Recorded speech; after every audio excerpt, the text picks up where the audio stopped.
Coucou, c'est Victor. Comme un poisson dans l'eau, c'est un podcast indépendant, gratuit à écouter et sans publicité. Mais c'est pas gratuit à produire. Ça me demande de l'argent, mais surtout énormément de travail qui n'est pas rémunéré. Alors si vous pensez que Comme un poisson dans l'eau apporte quelque chose de positif et que vous voulez qu'on puisse continuer à déconstruire le spécisme ensemble, j'ai besoin de votre soutien. Vous pouvez aller sur la page Utip du podcast, dont le lien est en description, et établir un don mensuel ou faire un don ponctuel. Vraiment, même 1 euro, ça me fera très plaisir. Et si vous donnez tous 1 euro, ou même plus, j'aurai vraiment de quoi faire grandir le podcast. Un immense merci aux tipeuses et tipeurs pour votre soutien. Et sinon, une autre super façon de soutenir le podcast, c'est de le partager sur les réseaux, d'en parler autour de vous et de laisser des étoiles sur Apple Podcast et Spotify. Allez, sans plus attendre, c'est parti pour l'épisode.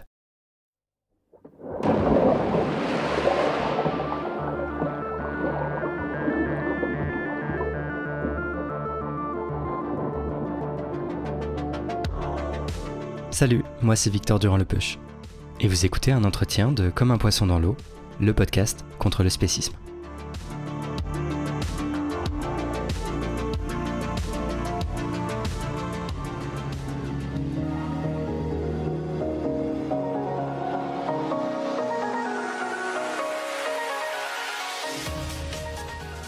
Le spécisme, c'est pas que des idées, c'est pas qu'une idéologie. C'est aussi des institutions, des acteurs économiques qui sont en lutte pour défendre leurs intérêts en perpétuant l'exploitation des autres animaux. Et parmi ces acteurs, les lobbies ont vraiment une place très importante, du fait de leur pouvoir d'influence majeur sur l'opinion publique, sur la décision politique et les législations adoptées. On se concentre, dans cet épisode, sur les lobbies de la viande, et seulement d'animaux terrestres, je le précise, mais il faudrait mener la même analyse pour les animaux aquatiques. Pour ce faire, j'ai le grand plaisir de recevoir Laure Ducos, experte des enjeux environnementaux en agriculture et en alimentation et consultante sur ces questions. Elle est l'autrice du rapport publié en janvier 2022 « Comment les lobbies de la viande nous manipulent », rédigé lorsqu'elle était chargée de campagne pour l'association écologiste Greenpeace France. Bonjour Laure Ducos. Bonjour. Alors aujourd'hui, on va se plonger en détail dans un sujet qu'on a déjà touché du doigt dans pas moins de 5 épisodes de Comme un poisson dans l'eau. C'est vous dire si ce sujet est important. J'ai nommé les lobbies de la viande. Alors déjà, pour commencer simplement, peut-être, c'est quoi un lobby ? Un lobby, alors dans l'imaginaire collectif, un lobby, c'est quelque chose c'est très négatif en fait. À l'origine, le terme lobby, il fait référence aux antichambres des hôtels, c'est-à-dire en Angleterre, au Royaume-Uni. Donc c'était le lobby, c'était vraiment ce lieu d'accueil où des personnes venaient pour influencer des décideurs politiques. Et c'est d'où le terme faire du lobbying, c'était en référence à cette attente dans des halls d'attente d'hôtels en fait. Ah oui. Aujourd'hui, le terme lobbying, en tout cas la définition que Greenpeace a utilisée, c'est le fait d'influencer des lois et de réglementations pour l'intérêt privé. Et c'est là que je fais une différence avec le plaidoyer qui est plutôt au nom de l'intérêt général. Enfin, pas plutôt, le plaidoyer c'est de l'intérêt général. Sachant que certains parlent de lobbying à la place du plaidoyer et vice-versa, mais pour moi, ce qui est important à retenir, c'est cette distinction intérêt privé et intérêt général. Ce que font les assos, en fait, c'est du plaidoyer du coup. Alors, les associations font du plaidoyer, mais alors attention, parce qu'il y a des associations qui sous couvert de statut de loi 1901, donc sous couvert de statut associatif, défendent en fait des intérêts industriels. Ah oui. C'est le cas dans le secteur de la pêche, notamment de la pêche industrielle, puisque avant de travailler à Greenpeace, je travaillais pour Bloom, une asso qui travaille sur la défense de la pêche artisanale et contre la pêche industrielle. Et donc déjà, dans ce secteur-là, on pouvait observer cette manigance des lobbies. Donc attention, c'est pas simplement association égale intérêt général et entreprise égale intérêt privé. Parfois, c'est un peu plus complexe que ça. Ouais, d'accord. Alors c'est quel genre de personnes, les lobbyistes, vous qui avez eu à les côtoyer dans le cadre de votre travail, et aussi comment c'est de devoir un peu se confronter à elles et eux ? Alors ça dépend vraiment. Dans le secteur de la viande, il y a différentes filières. Je ne vous apprends rien là-dessus. Il y a des filières porcines, avicoles, des filières de viande rouge. Et les lobbies n'ont pas du tout les mêmes façons d'agir en fonction de l'une ou l'autre des filières. Dans la filière porcine, par exemple, qui est une filière extrêmement industrialisée, où finalement cette filière n'a rien pour elle, je pourrais le dire comme ça. C'est-à-dire que, alors c'est la viande préférée des Français et des Françaises. Pour autant, la viande transformée notamment, les charcuteries, sont classées cancérigènes par l'Organisation mondiale de la santé. Et en plus de ça, la filière est très industrielle, c'est-à-dire qu'en termes de bien-être animal, c'est l'horreur. 95% des porcs ne voient jamais le jour. Et en termes d'écologie, c'est terrible également. Donc cette filière-là, les lobbies vont être beaucoup plus agressifs et beaucoup plus directs, finalement, que les lobbies qui représentent la viande rouge, où la filière dans son ensemble en France est beaucoup plus durable d'un point de vue de l'éthique animale comme d'un point de vue de l'écologie. Ceci étant dit, bien sûr, ça n'enlève rien à la question de la mise à mort, mais je parle vraiment pour arriver à faire une distinction entre ces différentes filières. D'accord. Et les personnes du coup qui travaillent pour ces différentes filières, à quoi elles ressemblent, comment c'est d'interagir avec elles et eux ? Et alors ces personnes-là, donc ça dépend beaucoup. Moi, les personnes avec qui j'ai eu affaire, c'était des femmes expérimentées qui avaient beaucoup l'habitude d'être dans des réunions ministérielles, interministérielles, et qui sont finalement très sympathiques. C'est-à-dire que ce sont des personnes qui vont être enthousiastes, volontaires, très présentes, s'impliquer dans les groupes de travail, surtout être fines et courtoises. Et c'est ça qui va permettre... Enfin, en fait, elles ont une grande expérience de communication, c'est leur métier. Elles sont des professionnelles de la communication. Donc ce sont pas forcément, enfin je sais pas comment le dire, mais des personnes affreuses qu'on pourrait voir dans des dessins de caricatures par exemple de lobby. Ouais. Ce sont pas forcément des personnes en costard avec des montres en or et de l'argent plein les poches qui dépassent des poches. Voilà, on est quand même loin de cette caricature-là aujourd'hui en France. Oui, c'est vrai qu'elles font en fait d'autant mieux leur boulot qu'elles ont un relationnel agréable et qu'elles sont subtiles, fines. Ouais. Bah du coup, quand des ONG, quand des organisations internationales d'intérêt public comme Greenpeace tentent de travailler en concertation avec ces lobbies comme ça peut leur arriver, est-ce qu'il n'y a pas un risque de se faire avoir en fait par justement ce côté très subtil de la chose et que la collaboration soit finalement utilisée complètement au profit des lobbies ? Alors ça, c'est une vraie question et je pense qu'on ne peut pas répondre de façon binaire. Ça dépend vraiment du contexte, de comment est-ce que c'est fait. On peut avoir des discussions qui vont être très bénéfiques au sens où ça va faire avancer les choses et des questions qui peuvent être tout à fait informelles. Et dans ce cas-là, on peut demander des cadres de confidentialité, demander à se rencontrer, que ce soit la demande vient d'une partie ou de l'autre, mais sous réserve qu'il n'y ait aucune communication de fait, informelle ou formelle à ce sujet. Pour autant, parfois, il y a des communications qui sont faites de façon conjointe. Et ça, dans certains cas, ça peut servir la cause environnementale, mais dans l'autre, il est possible, et ça arrive, que des organisations professionnelles, donc des représentants des filières viande, se servent de ce travail conjoint pour valoriser ce qu'elles font. Et par exemple, pour donner un exemple très concret, Interbev, qui est l'interprofession de la viande rouge, donc le lobby de la viande rouge, est intervenu durant des discussions internationales sur les COP, donc pour tout ce qui est autour des enjeux de climat, en se targuant de travailler avec les ONG environnementales, de beaucoup travailler sur ces enjeux-là, et donc en affichant les logos de ces associations dans leur présentation PowerPoint. Ce qui fait que là, on arrive vraiment à une façon de faire qui peut paraître anecdotique comme ça, mais qui en fait contribuent à dorer leur image et participent à une influence parfaitement tentaculaire. Ouais, vous m'avez parlé d'un move de la part d'Interbev encore plus subtil que ça, une espèce de fausse main tendue aux ONG, c'est ça ? Oui, tout à fait. C'est ce que j'ai mis dans notre rapport. C'était pendant la loi climat. Pendant la loi climat et résilience, il y avait eu toute une très forte polémique lorsque le maire écolo de Lyon avait décidé de mettre en place des menus uniques sans viande ni poisson, donc des menus uniques végétariens. Et il avait fait ça surtout parce que c'est le menu le plus facile à mettre en place, notamment d'un point de vue des communautés religieuses.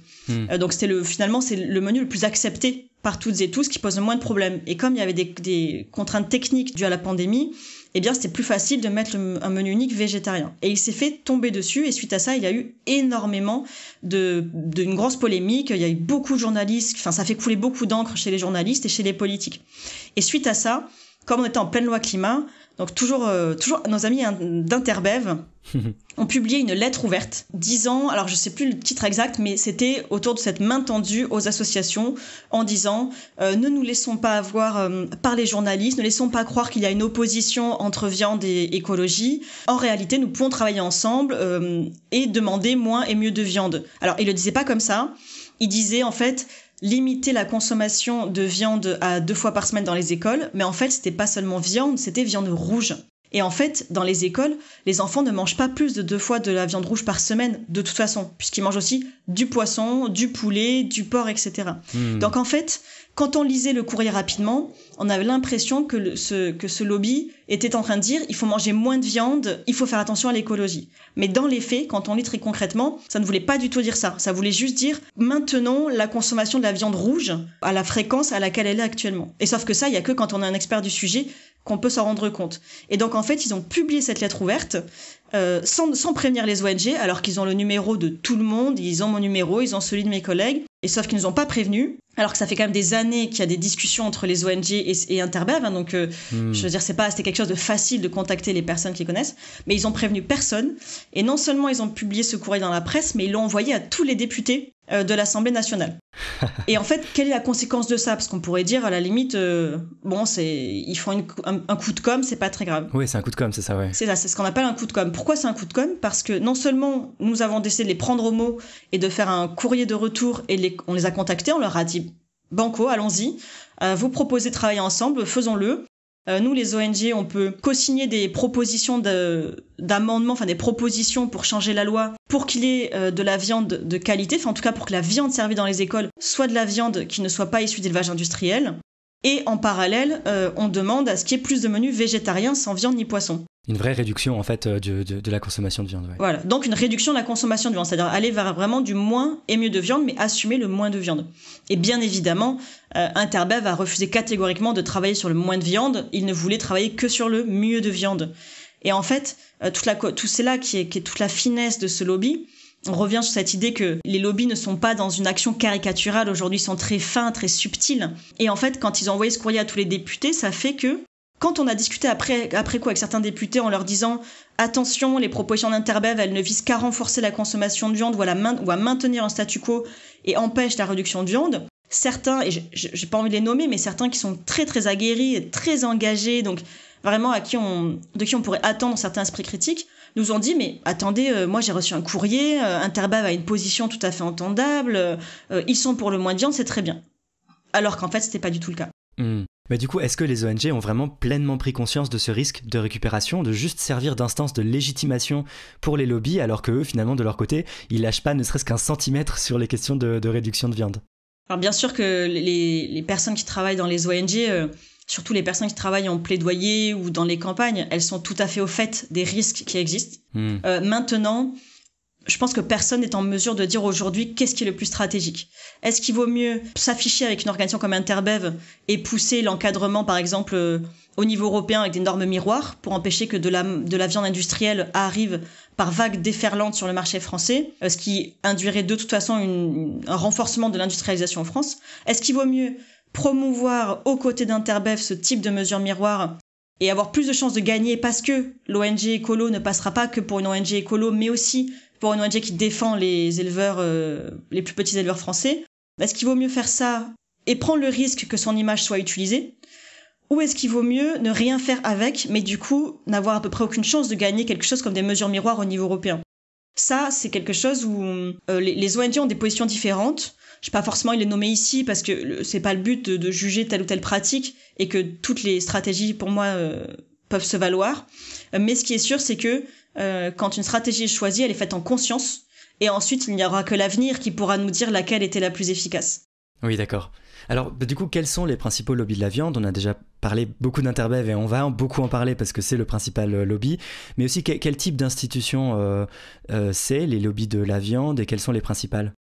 Alors, quand on parle de lobby de la viande, c'est important effectivement de clarifier. Il y a différentes structures. Il y a des structures plus connues dans le grand public, auprès du grand public qu'une institution comme Interbev. C'est par exemple la FNSEA, c'est-à-dire les syndicats agricoles, pardon.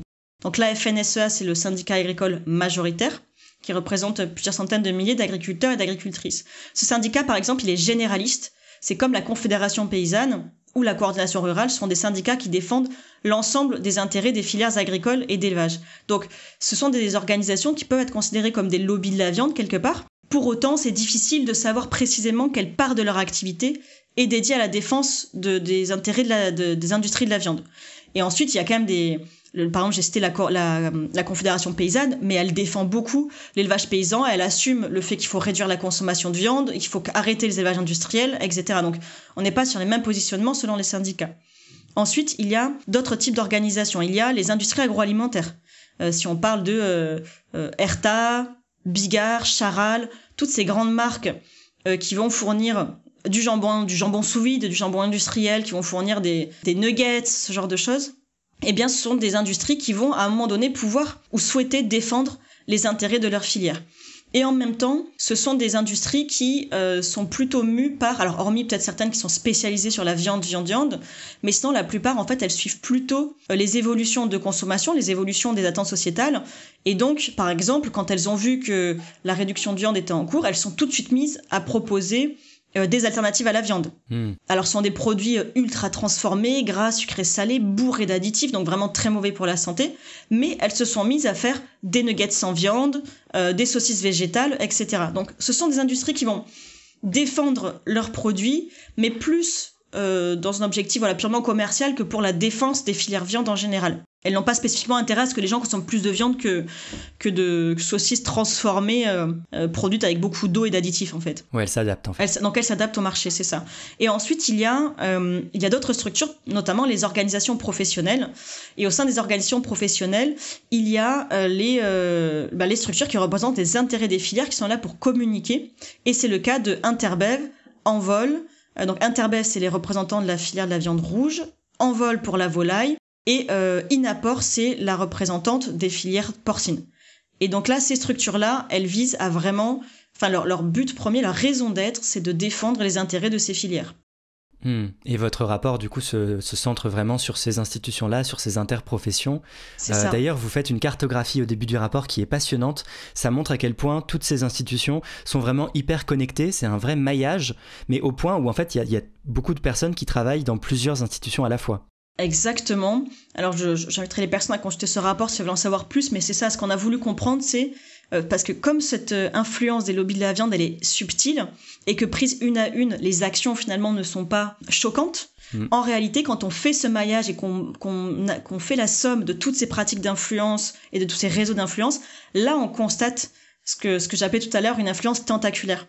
Et effectivement, on a des représentants, donc c'est beaucoup des hommes, qui sont à la fois présidents d'une interprofession, donc comme Interbev ou Inapor, mais qui vont aussi être vice-président ou secrétaire ou trésorier d'une autre organisation qui fait la promotion de la viande, ou par exemple, on va avoir Bigard qui va être impliqué dans une filière porcine en parallèle, etc., etc. Donc le fait d'avoir des postes comme ça, enfin des personnes qui sont sur plusieurs postes dans différentes organisations, va leur permettre de tisser ce réseau de compagnonnage et d'influence entre acteurs des secteurs viande, en fait. Ouais. Alors peut-être qu'on peut s'arrêter 2 secondes encore sur Interbev, que vous décrivez vraiment comme un des lobbies les plus influents et les plus actifs. Et attention, tous secteurs confondus, c'est-à-dire pas seulement de la viande, mais en fait c'est vraiment un poids, une influence, un pouvoir énorme. Tout à fait. Si on prend... Alors après, il faut faire attention à comment est-ce qu'on mesure l'influence d'un lobby. Oui. Et ça a été vraiment le cœur de l'enquête, donc j'aimerais quand même en dire un mot. Il y a différentes façons de faire. On peut par exemple regarder les budgets déclarés à la Haute Autorité de la Transparence et de la Vie Publique, la HATVP, puisque depuis notamment les lois Sapin en France, il y a une obligation pour tout le monde, pour les associations comme Greenpeace ou WWF, etc., c'est pareil. Il faut déclarer les budgets de lobbying accordés. Sauf que ces déclarations, vraiment, elles sont très vagues. Les organisations peuvent dire ce qu'elles veulent. Personne ne va vérifier si c'est vrai ou pas. Et en fait, c'est chaque organisation qui essaie d'estimer qu'est-ce qui est de l'ordre de l'influence ou qui n'en est pas. Et en fait, il y en a qui peuvent organiser une réunion avec des députés, ils peuvent dire que c'est une réunion de travail. D'autres, ils vont dire que c'est de l'influence. Bon. Oui, il y a même des institutions dont vous parlez qui déclarent 0 en lobbying, alors que ça paraît assez surprenant parfois. Alors tout à fait. Alors après, encore une fois, voilà, c'est des déclarations qui sont relativement bancales et donc, je donne l'exemple aux députés. En fait, quand il y a une activité avec une députée, il faut le déclarer. Donc ça, c'est un cas particulier. Mais globalement, ce que je veux dire, c'est que ces budgets-là, ils donnent une première indication, mais elle n'est vraiment pas suffisante pour mesurer l'influence d'un lobby. Et notamment, ce qui se passe, c'est que des associations vont avoir tendance à essayer de jouer au maximum la carte de la transparence. Elles vont plutôt trop en dire que pas assez, parce qu'elles vont vouloir vraiment contribuer à cet exercice de la transparence. Alors pour des organismes d'intérêt qui défendent les intérêts privés, ça va plutôt être l'inverse. Moins ils vont en déclarer, moins ils vont en dire, mieux ça va être. Bon, c'est pas une règle absolue et systématique, mais quand même, on peut bien imaginer que c'est très aléatoire, que ces déclarations sont très aléatoires. Et donc, d'autres façons de mesurer l'influence, c'est de regarder leur présence dans différentes sphères.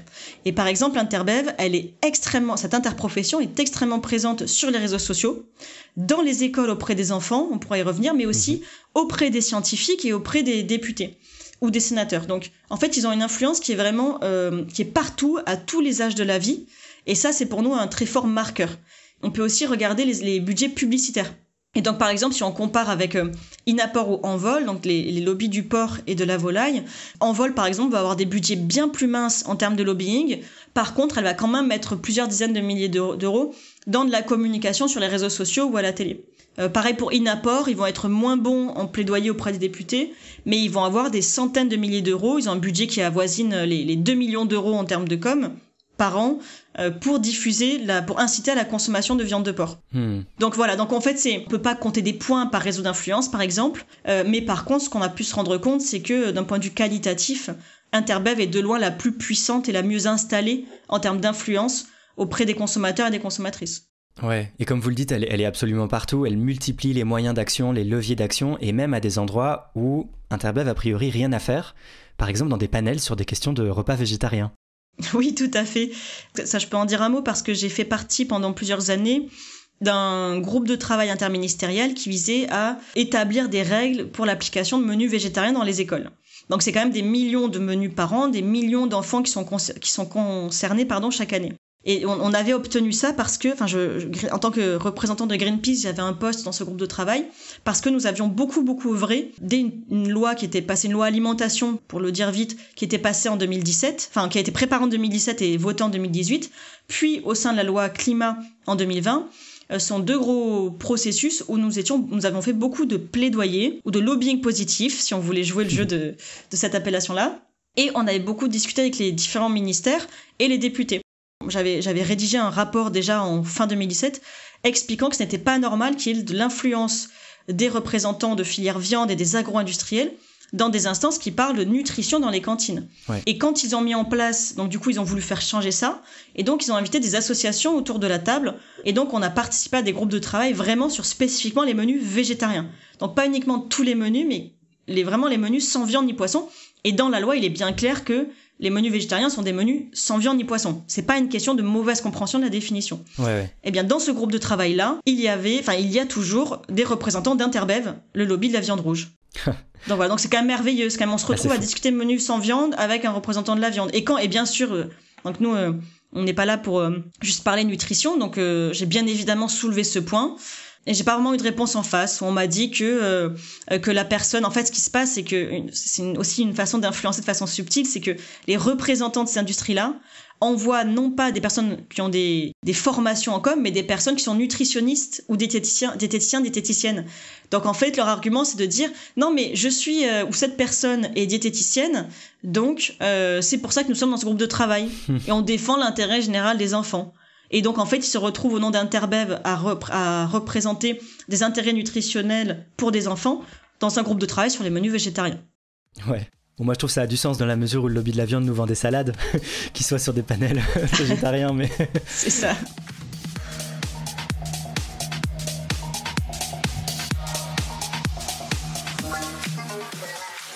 Peut-être qu'on peut commencer pour classifier un peu les différents types de lobbying par le plus classique, celui qu'on a en tête. Moi, quand je pense lobby, j'imagine des discussions dans les couloirs, comme vous l'avez dit, dans les couloirs de l'Assemblée nationale, des rapports peut-être, ou des propositions de loi, ou des amendements envoyés aux députés, et où tout le travail est fait pour elles et eux.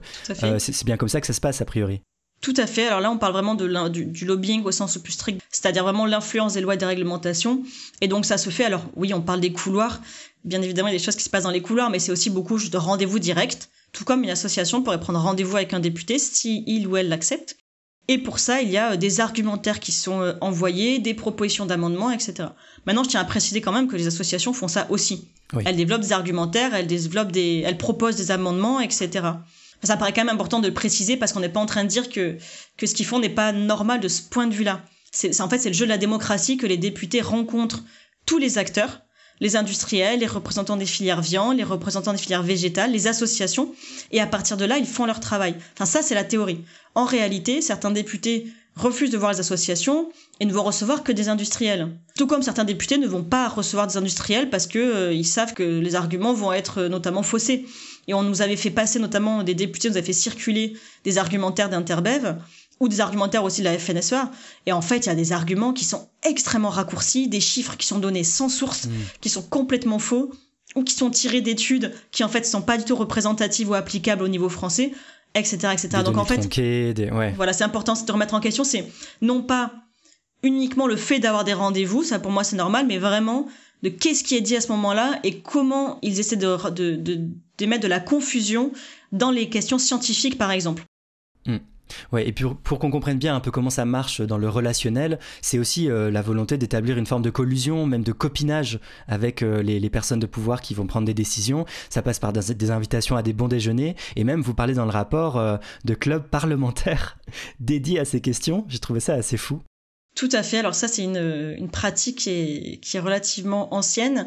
Il existe donc des clubs parlementaires, par exemple le club des Amis du Cochon. Ah bah ça dit son nom. Énorme, voilà. Donc tout est dit. Et en fait, ce que certains représentants politiques affirmaient eux-mêmes dans des interviews qu'on peut glaner ici et là sur le net, c'est qu'en fait, on discute mieux autour d'un bon verre de vin rouge et d'une bonne tranche de pâté.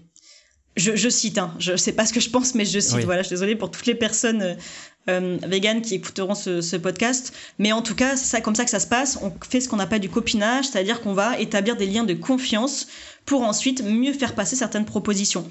Et les clubs parlementaires sont mis en place par des gros cabinets de consulting, des gros cabinets de com, comme Publicis par exemple, qui est un énorme cabinet de lobbying et auquel ont recours des organisations, des représentants des filières agricoles ou des filières d'élevage. Et ça marche en fait, comme influence, c'est une forme d'influence soft qui ensuite facilite un peu la transmission d'éléments de langage super rapidement et qui influence un peu les mentalités générales des députés qui forcément ont bien mangé, les personnes sont agréables, ça les influence en fait. C'est ça. Alors là encore, c'est très subtil et très fin. On ne peut pas dire que grâce à tel petit déjeuner ou déjeuner organisé avec l'industrie du foie gras par exemple, derrière telle loi a été votée. Ouais. C'est pas aussi direct. Pour autant, il y a quand même des témoignages qui existent de représentants qui disent que effectivement, quand on a bien discuté et bu des coups avec telle et telle organisation, peu de temps après, telle loi est passée et tiens, surprise, ça défend les intérêts du foie gras ou du porc ou de la viande rouge. Donc, on peut pas établir de lien de causalité directe. Ça, c'est impossible parce qu'on peut pas être dans la tête d'un représentant politique, en fait, puisque la décision se prend dans son esprit. Mais par contre, pris bout à bout, ça s'est prouvé. Toutes ces façons d'influence, tous ces rendez-vous officiels, ces rendez-vous plus officieux, les communications faites, les publicités aussi sur les réseaux sociaux, à la télé, etc. Tout ça forme un ensemble qui va influencer les décideurs et les décideuses politiques, qui sont, comme tous les êtres humains, des personnes influençables, en fait. Ouais. Vous donnez un exemple que je trouve parfait dans le rapport, c'est le concept, mais en fait l'élément de langage agribashing, qui a été créé par la FNSEA, donc vous le disiez, le principal syndicat et lobby des agriculteurs, et qui a tout de suite été repris par les politiques au moment de sa création. Oui, alors je crois bien que c'est un terme plus ancien, mais en tout cas c'est clair qu'il a été mis sur le devant de la scène par la FNSEA. Alors là, c'est un peu différent dans le sens où c'est pas ce terme-là qui a permis de faire voter immédiatement telle ou telle loi. En revanche, ce qui s'est passé, c'est que la FNSEA, en brandissant ce terme d'agribashing, c'est-à-dire le terme agribashing, d'après la FNSEA notamment, c'est le fait que des organisations, des associations ou des individus vont dénigrer les pratiques d'agriculteurs ou les agriculteurs eux-mêmes. Donc le fait de s'introduire dans des abattoirs pour filmer, c'est de l'agribashing. Le fait de dire que les pesticides de synthèse c'est mauvais pour la santé, c'est de l'agribashing. Voilà, le fait de dire qu'il faut manger moins de viande, c'est de l'agribashing. Voilà, tout ça, tout ce qui pourrait porter atteinte de près ou de loin à des pratiques agricoles est considéré comme de l'agribashing. Sauf que, en réalité, les agriculteurs qui portent ce concept d'agribashing se victimisent, se mettent vraiment dans un positionnement de victime en disant les gens ne nous aiment pas, on est victime d'agribashing. Alors qu'en fait, c'est complètement faux et au moment de la pandémie et après, à la fin de la pandémie, à la fin des confinements, il y a des sondages qui ont été faits et qui ont montré que les consommateurs et les consommatrices, globalement, les Français et les Françaises, aimaient les agriculteurs et les agricultrices. Qu'il n'y avait vraiment pas du tout, qu'à aucun moment donné, il y a eu un désamour de la part de la population française envers les agriculteurs. En revanche, il y a un désamour ou un désaveu de certaines pratiques, de pratiques industrielles, comme les pesticides, les engrais de synthèse, l'élevage industriel, etc. Et ça, le pouvoir de la FNSEA, enfin là où elle a été très puissante, c'est que en mettant ce terme sur le devant de la scène pour quelque chose qui était pas complètement faux, c'est-à-dire que oui, il y a une remise en question des pratiques, pas des agriculteurs, mais de leurs pratiques, ça leur a permis d'obtenir, entre autres, la création de la cellule de gendarmerie Déméter. Et ça, je ne sais pas si tout le monde connaît, mais pour moi, c'est un véritable scandale. Alors, c'est une aparté par rapport à l'enquête, parce qu'on n'en parle pas à l'intérieur. Oui, mais il faut expliquer, parce que c'est vraiment phénoménal, et ça a servi à ça, en fait, de parler d'agribashing, de criminaliser, en fait, les activistes animalistes et écolos. Exactement. Dans cette loi en 2019, par la création de cette cellule d'enquête. Exactement, et donc cette cellule de gendarmerie, cette cellule d'enquête a été créée à la demande de la FNSEA, pour criminaliser, pour surveiller, mettre la pression et donc réduire la capacité d'action des activistes animalistes ou écologistes. Et donc ça, c'est dramatique parce que ça contribue à ce climat, enfin pas à ce climat, ça contribue à cette criminalisation générale des activistes, des militants et des militantes au niveau national sur les enjeux de justice écologique, sociale, animale, etc. Ouais, c'est un super exemple de lobbying bien exécuté et avec des conséquences sur la possibilité même de contester en fait le pouvoir de ces industries. Tout à fait. Les lobbies sont présents, ils sont aussi présents sur le terrain et par exemple dans des salons tout au long de l'année. Et alors on est en plein dedans là, on est dans le moment du Salon international de l'agriculture à Paris. En quoi est-ce que c'est un événement important pour les lobbies ? Alors les salons nationaux sont des moments importants de rencontre parce qu'ils vont permettre de faire venir beaucoup de monde au même endroit et donc de créer des liens, créer de la confiance, créer de la connexion tout simplement entre différents acteurs. Et le SIA, donc le Salon international de l'agriculture, c'est l'événement principal des filières agricoles en France chaque année. Et au-delà de la France, puisque ça fait venir des gens de l'étranger. Ce salon de l'agriculture, c'est une espèce de... Pour les personnes qui sont jamais allées, je sais pas si c'est à faire une fois dans sa vie, mais en tout cas, ça dit quelque chose de notre modèle. C'est-à-dire qu'on y va, c'est un très grand hall d'expo, une grande foire en fait, où on va retrouver des mises en avant de tous les pans des filières agricoles françaises. Donc ça va aller il va y avoir des stands et des entreprises qui travaillent sur les semences, d'autres sur les appareils de production, d'autres sur des robots et des machines agricoles, d'autres sur les filières viande, d'autres sur des enjeux de santé autour de l'alimentation. Enfin voilà, ça va être vraiment, ça va rassembler beaucoup d'enjeux autour de la filière agricole et alimentaire. Et filière agricole et alimentaire, attention, bien évidemment, ce SIA, c'est une vitrine pour l'agriculture conventionnelle, l'agriculture industrielle. On va y retrouver des stands d'associations, on va y retrouver des stands de la bio, etc. Parce que c'est difficile de se passer totalement d'une présence là-bas et de le boycotter à 100%. Enfin, en tout cas, chacune ou chaque organisation fait son choix vis-à-vis de cette présence ou non. Mais ce qui est sûr, c'est que c'est un rendez-vous à la fois majeur et à la fois très orienté à agriculture productiviste. Et pour Interbev, c'est un élément phare. Chaque année, ils mettent entre 1 et 2 millions d'euros rien que pour faire leur communication sur les salons nationaux. Et le salon de l'agriculture, c'est le plus gros salon où ils sont. Et quand on y va, c'est vraiment déroutant quand on s'y attend pas parce que le stand d'Interbev, si vous y allez, en fait, c'est un stand gigantesque. Ouais. Il prend beaucoup de place. Et c'est il n'y a pas écrit Interbev en gros ou vive la viande rouge. Il y a écrit naturellement flexitarien. Il y a écrit aimez la viande, mangez-en mieux. Et aux côtés du grand stand qui est très, avec des codes très healthy, pop, c'est-à-dire très santé, nutrition, sport, ils vont mettre en avant des arguments pour soi-disant aimer la viande et en manger mieux. Et en fait, tout leur stand est tourné autour de leur concept de naturellement flexitarien.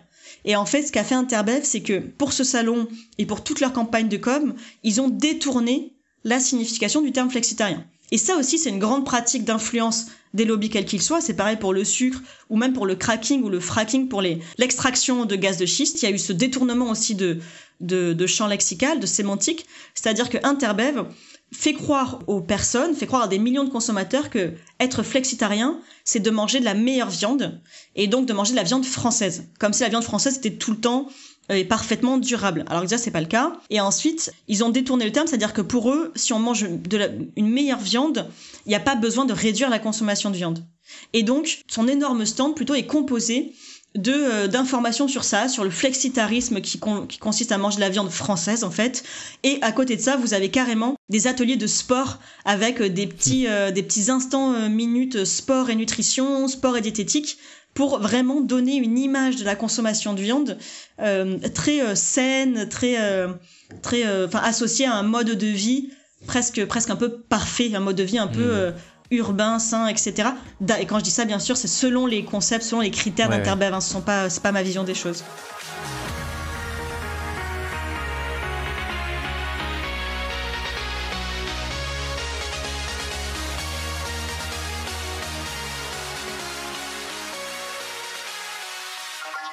Bon bah venons-en à des formes de lobbying encore plus insidieuses que ça.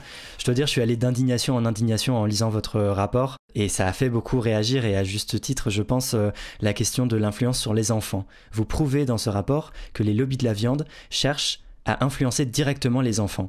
Comment est-ce qu'ils s'y prennent ?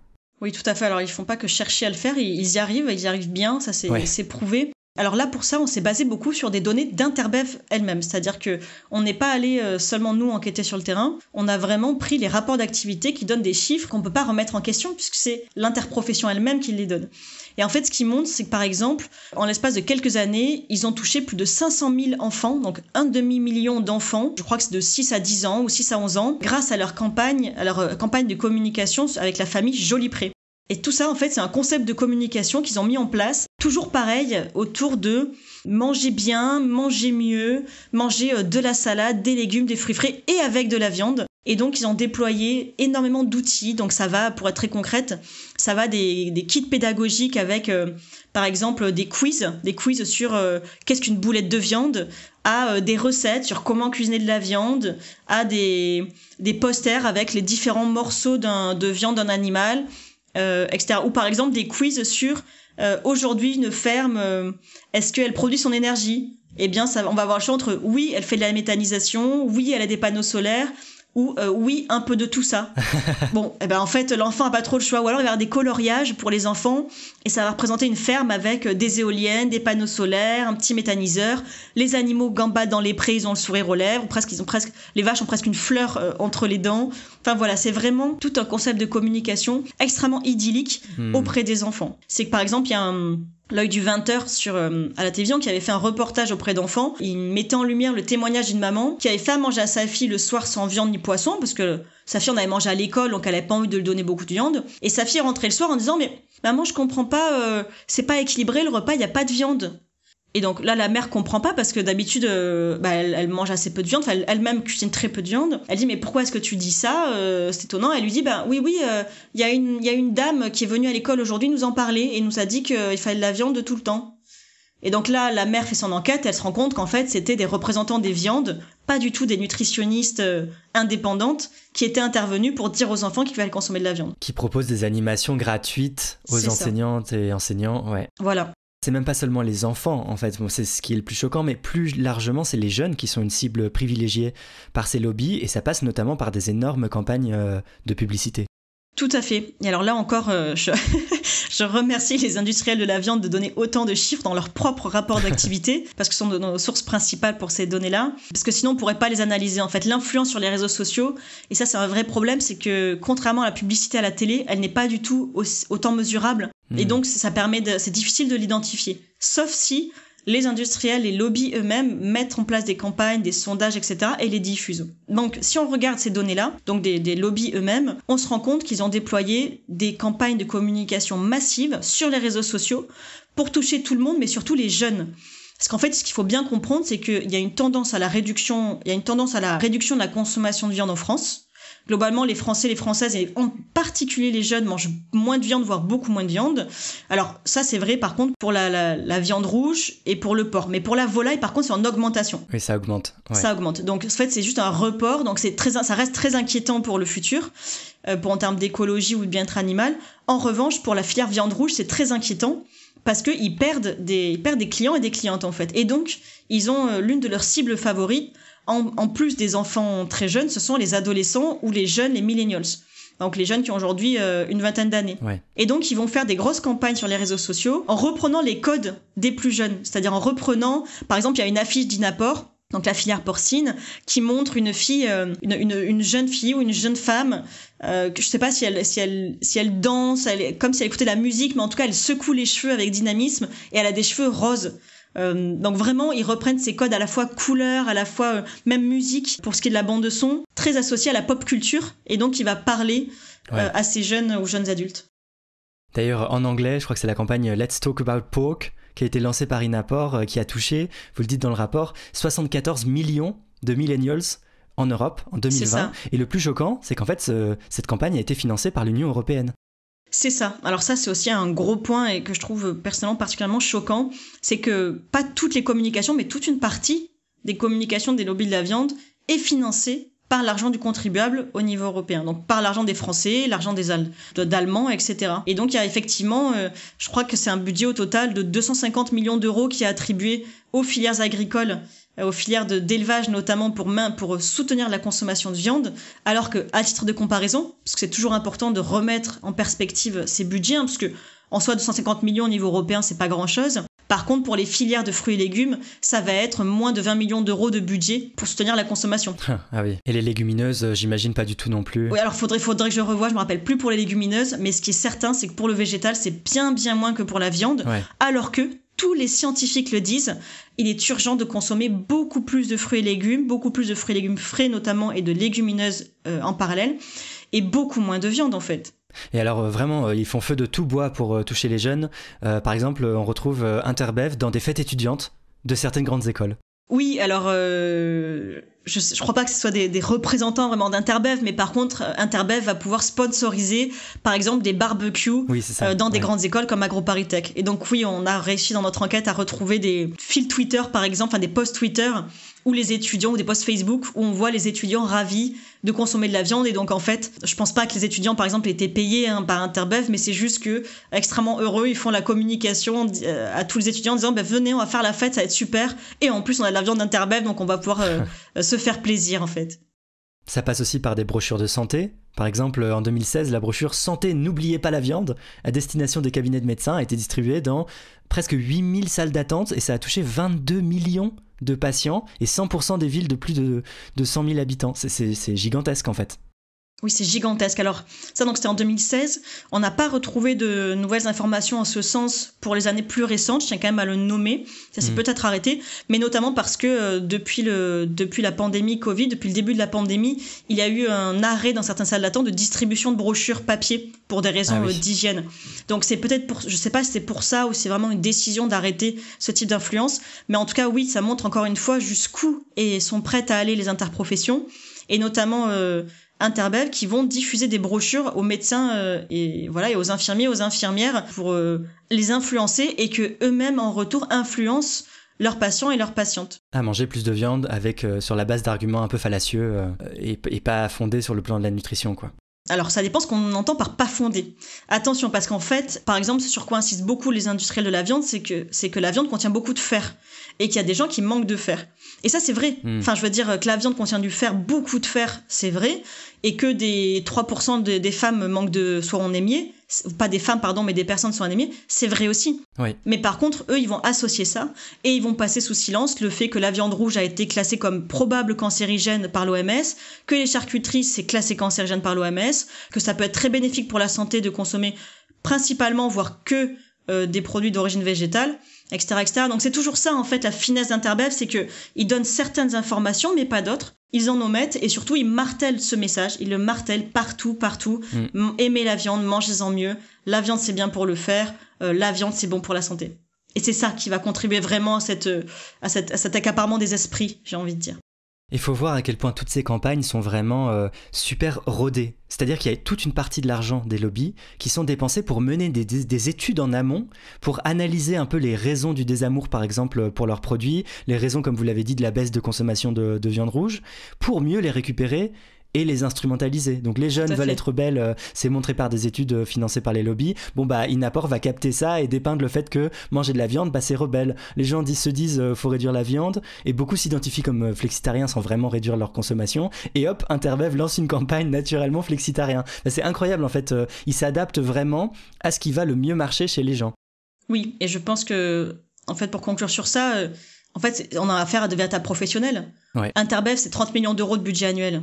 On n'est pas dans une influence d'une petite association de quartier. On est avec des organisations nationales en place depuis plusieurs dizaines d'années et qui ont très peur pour la réduction de la consommation de viande. Donc, ils vont mettre en œuvre beaucoup de moyens pour enrayer cette baisse de la consommation, voire la renforcer.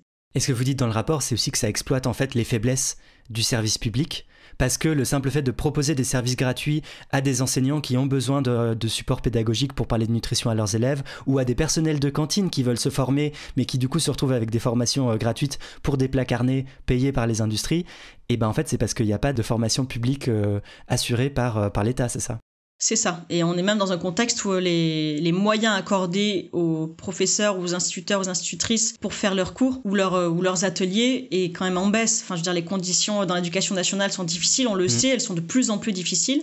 C'est un domaine, un secteur en crise globalement. Donc, quand vous avez un site internet hyper bien fait, en 2 clics, vous réservez une sortie, vous vous occupez de rien du tout. L'organisation arrive, elle paye le bus, elle organise la venue du bus, elle l'emmène sur la ferme. Donc, en fait, c'est beaucoup plus simple pour des profs, finalement, d'accepter ça que de rien faire. Et on avait eu un échange avec je sais plus, une institutrice ou une directrice d'école, mais elle disait, écoutez, on sortait de la pandémie, on sortait du confinement, les enfants avaient besoin de sortir, entre une sortie où ça va leur faire du bien, ils vont voir des animaux, ça va les sensibiliser, et ils vont peut-être parler un peu trop de viande et juste rester en classe enfermé parce que moi j'ai même pas 400 € de l'école pour payer le bus, et ben je choisis la sortie en fait. Donc même certains qui ont conscience des dérives vont accepter parce qu'ils vont préférer faire ça plutôt que rien. Donc on est vraiment face à exactement ce que vous dites, des institutions privées, des représentants d'intérêts privés qui vont s'infiltrer dans les failles, dans les interstices laissés par le gouvernement français.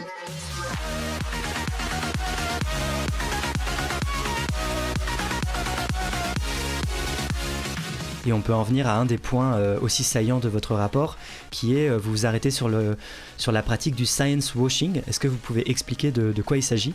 Alors le terme est moins connu que le greenwashing par exemple, mais c'est le même principe, c'est-à-dire que sous couvert d'arguments scientifiques, on va en fait faire passer ses propres idéaux. Donc dans le cas de la viande, c'est qu'on va il va y avoir par exemple des sites internet qui vont avoir des allures scientifiques avec des noms très scientifiques, où il va y avoir des interviews de scientifiques par exemple, mais le tout va être orienté vers une plus grande consommation de viande, ou bien orienté vers une décrédibilisation des arguments qui seraient anti-viande ou anti-élevage. Donc là, c'est quelque chose qu'on voit beaucoup, et après, on pourrait vraiment dérouler le fil un moment, mais par exemple, je parle d'interviews de scientifiques, ils vont faire des partenariats ou simplement avoir recours à des professionnels des chercheurs de l'INRA, par exemple, donc de l'INRAE, pardon. Donc l'INRAE, c'est quoi ? C'est une des principales institutions de recherche sur l'agriculture, en fait, et l'élevage. C'est ça, c'est l'Institut national de recherche agronomique et environnementale. Donc c'est vraiment c'est la référence française pour tout ce qui est recherche agronomique.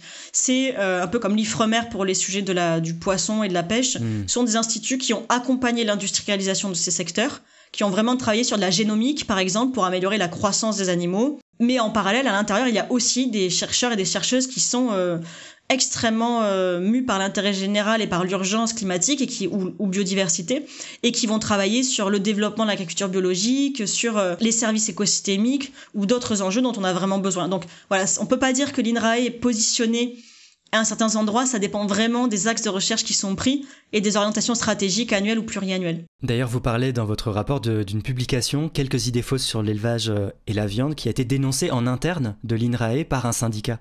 Tout à fait. Donc voilà, ça c'est vraiment une belle illustration des dissensus qu'il peut y avoir en interne, où des chercheurs vont vouloir soutenir l'élevage et parfois à coups d'arguments qui ne tiennent pas la route.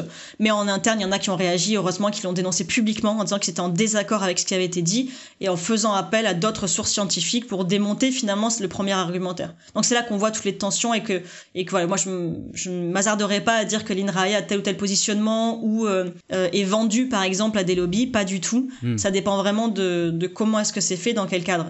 Et puis en plus, souvent ce que disent les chercheurs scientifiques, et en particulier l'INRAE, ils disent rien de faux, ils disent que des choses vraies.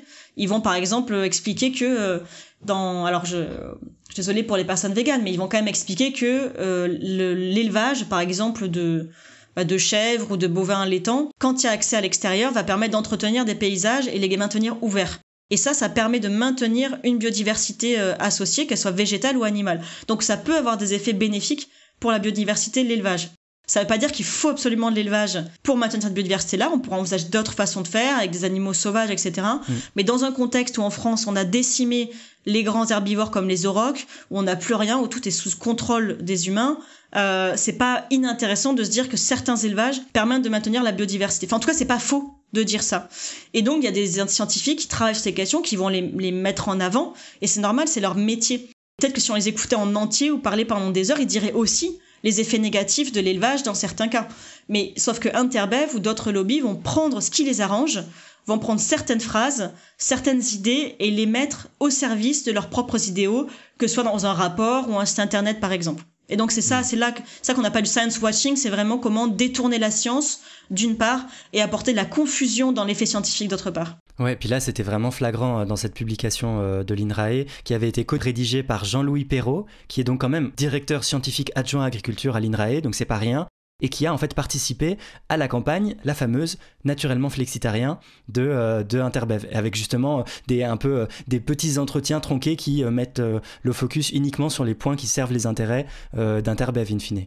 Exactement. Et Jean-Louis Perrault, en fait, ce serait très intéressant de l'interroger et de comprendre est-ce que la façon dont ont été tuées ces interviews est celle à laquelle il s'attendait, est-ce que ça lui convient, comment ça se fait qu'un scientifique participe à une campagne de communication d'un représentant de la filière viande rouge. Donc ça, pour moi, ça me questionne. Je comprends pas qu'un directeur de recherche INRAE contribue à une campagne de com de l'industrie de la viande rouge, alors même qu'il faut réduire les consommations de viande pour des questions écologiques et sanitaires. Ouais. Bon, mais il faudrait lui poser vraiment la question pour savoir comment est-ce qu'il l'a fait, pourquoi et qu'est-ce qu'il en pense. Je crois que la question des nitrites dans la charcuterie, par exemple, c'est vraiment un cas d'école de cette question du science washing, donc peut-être qu'on peut s'y pencher un peu et déjà rappeler ce que sont les nitrites et en quoi c'est un problème en fait pour les lobbies de la charcuterie et du porc. Oui, alors les nitrites, ce sont des composés qui sont utilisés par l'industrie, notamment pour la conservation des charcuteries. Et c'est utilisé pour la conservation, donc c'est très important pour eux parce que c'est ce qui leur permet de faciliter leur distribution, leur industrialisation. Sauf que il y a quand même des scientifiques qui ont lancé l'alerte sur ces nitrites.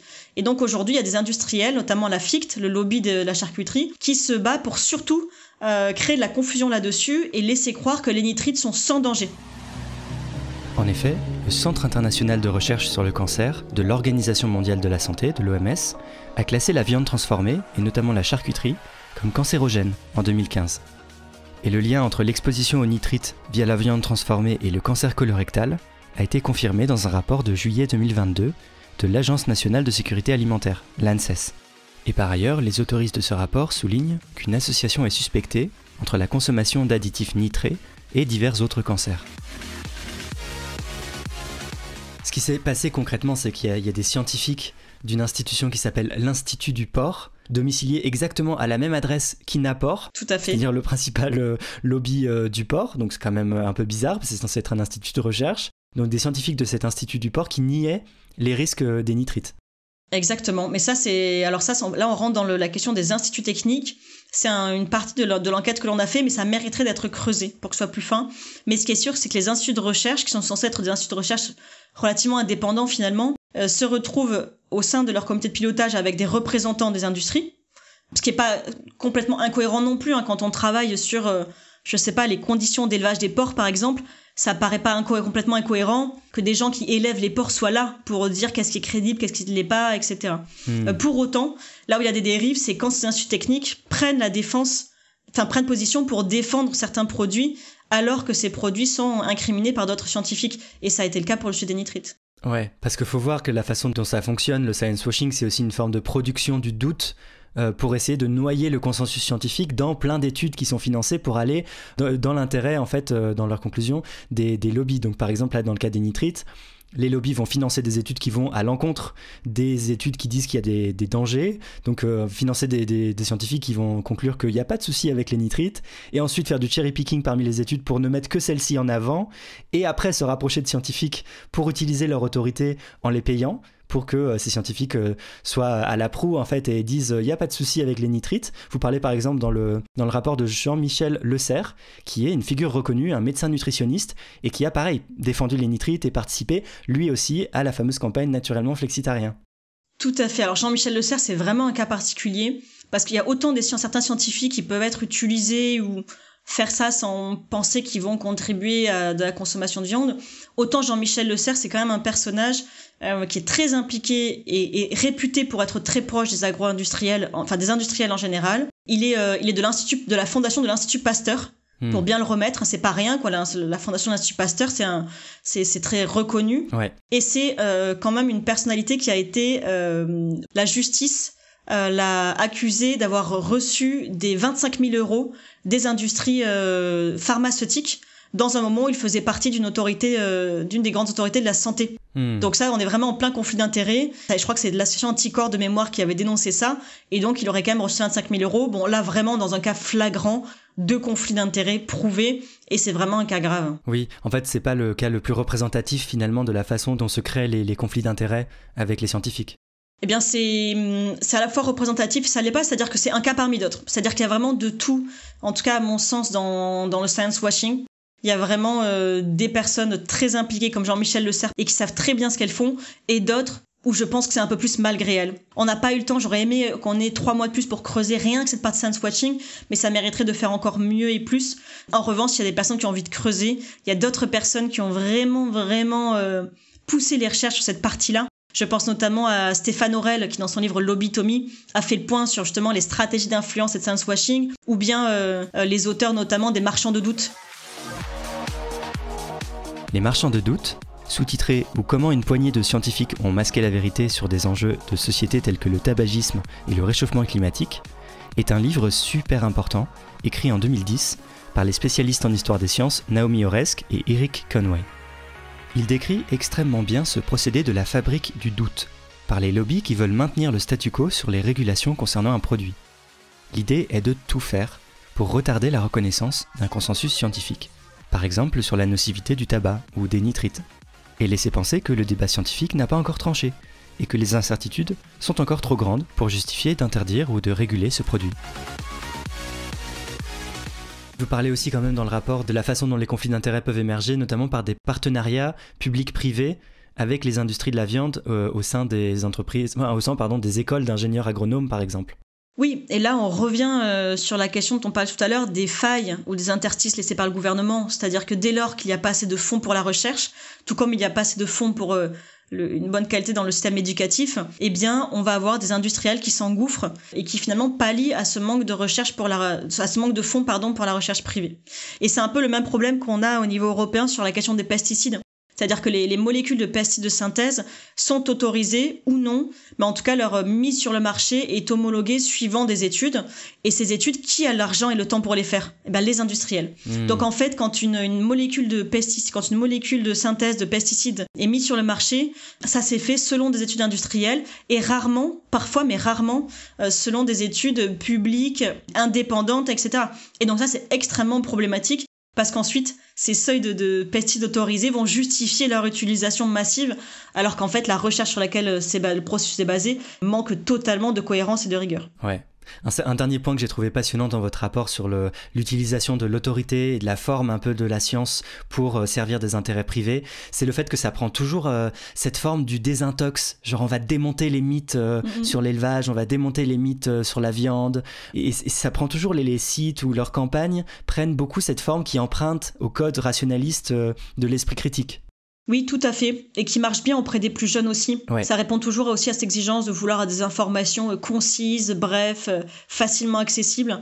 Et donc l'idée de jouer sur les 5 réponses clés ou un vrai faux, ça va bien fonctionner. Ouais. Après, j'ai aussi envie d'être transparente, on a réalisé un vrai faux sur l'option végétarienne dans les cantines avec Greenpeace, parce que c'est aussi un format qui fonctionne.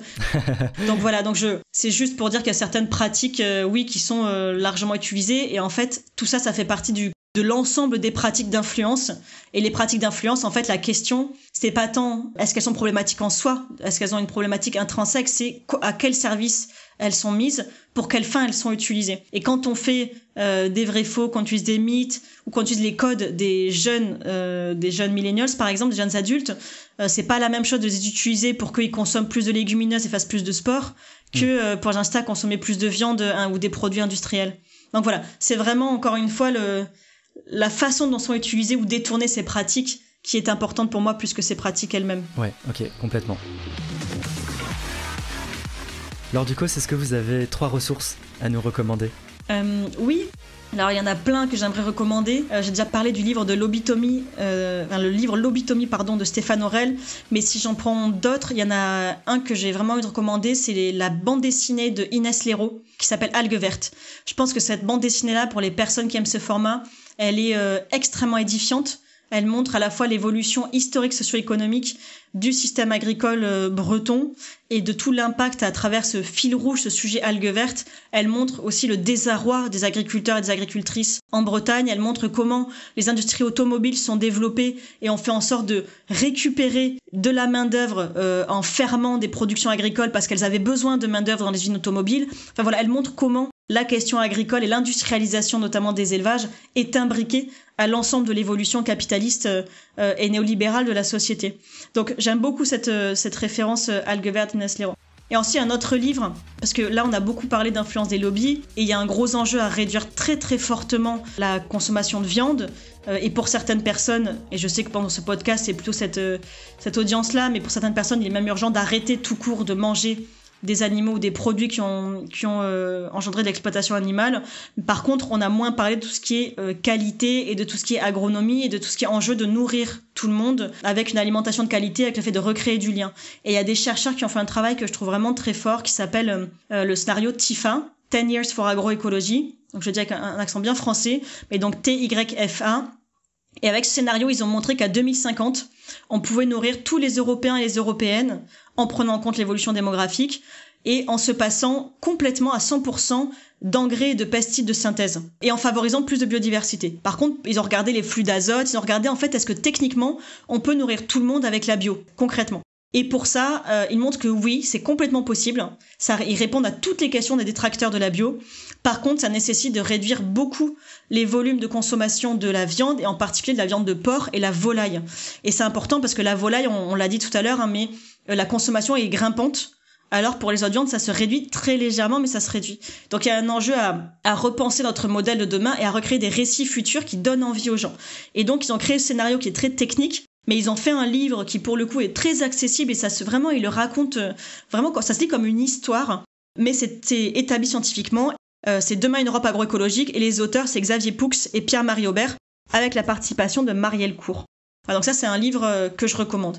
Et enfin, si je peux en dire un troisième, si on dit que Lobotomie ça compte pas, j'ai envie de conseiller quand même Croire aux fauves de Natacha Martin. Croire aux fauves, c'est un petit livre qui se lit très très bien. Il apporte vraiment une réflexion sur le rapport des humains aux sauvages, sur le rapport des humains aux vivants. Alors avec une ligne différente de Baptiste Morisot par exemple ou Val Plumwood qui vont être plus sur la défense de l'intérêt de manger des animaux. Là, Natacha Martin, elle est pas sur cette ligne-là, je préviens. Elle est beaucoup plus sur son rapport au vivant. Elle s'est faite croquer la tête par un ours quand elle était au Kamtchatka. Et donc, elle revient sur ce que ça signifie pour elle, ce rapport aux ours. Voilà. Et c'est un très beau livre qui, je pense, va contribuer à l'éveil des imaginaires collectifs. Eh ben merci beaucoup, je connaissais pas, j'irai lire avec plaisir. Et merci beaucoup, Laure Ducos, d'être venue dans Comme un poisson dans l'eau. Merci beaucoup, au revoir.